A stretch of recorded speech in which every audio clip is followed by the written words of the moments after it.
সম্মানিত আশিক রাসূলেরা, আপনারা যখন আশিক রাসূল হইতে যাবেন আপনাদের তো বিপদ আসবেই।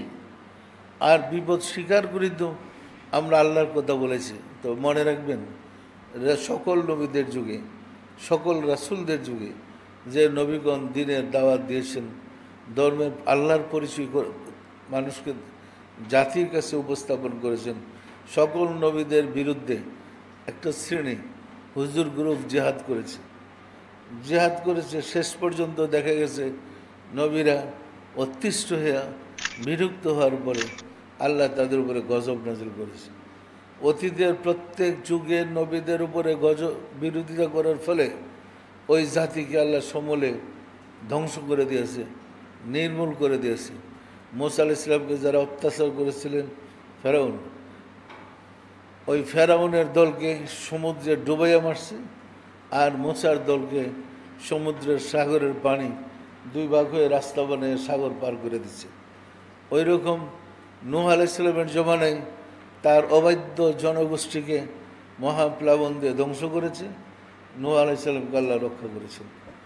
এইভাবে দেখা যায় নবীর অনুসারীদেরকে আল্লাহ হেফাজত করেছে, আর নবী ও রাসূলদের শত্রু যারা তাদেরকে আল্লাহ ধ্বংস করেছে। পরিষ্কার, আপনারা যদি আল্লাহর পথে থাকেন, আরশুল্লাহ হইতে চান, আল্লাহকে হৃদয়ে ধারণ করতে চান, জ্বর কিন্তু আসবেই, আসাটাই স্বাভাবিক। সুতরাং বিপদে ধৈর্যহারা হইতে হবে না। আমরা জীবন মরণ বাজি লাগেই রাসূলের দিন প্রচার করছি, করে যাব। করবেন না? করবেন না? করবেন না? সম্মানিত আশিক রাসূলেরা, যেহেতু আমরা আশিক রাসূল, আমরা রাসূলের ধর্ম প্রচার করব। জগৎ থেকে কলমের বিদ্যা হারিয়ে গেছে কথাটা ঠিক না। কলমের বিদ্যা সারা বিশ্বে আছে, শুধু রাষ্ট্রীয় ক্ষমতায় নাই। রাষ্ট্রীয় ক্ষমতায় যে ইসলাম প্রসার হচ্ছে, এটা হলো এজিদের ইসলাম। আর সুফিদের সিনাই মাধ্যমে, সাধনের মাধ্যমে, খানকা শরীফের মাধ্যমে সারা বিশ্বে যে ধর্ম প্রচার হয়েছে, এটা হলো মুহাম্মদ ইসলাম, রাসূলের ইসলাম। সারা পৃথিবীতে রাসূলের ইসলাম আছে, তবে রাষ্ট্রীয় ক্ষমতায় তারা নাই।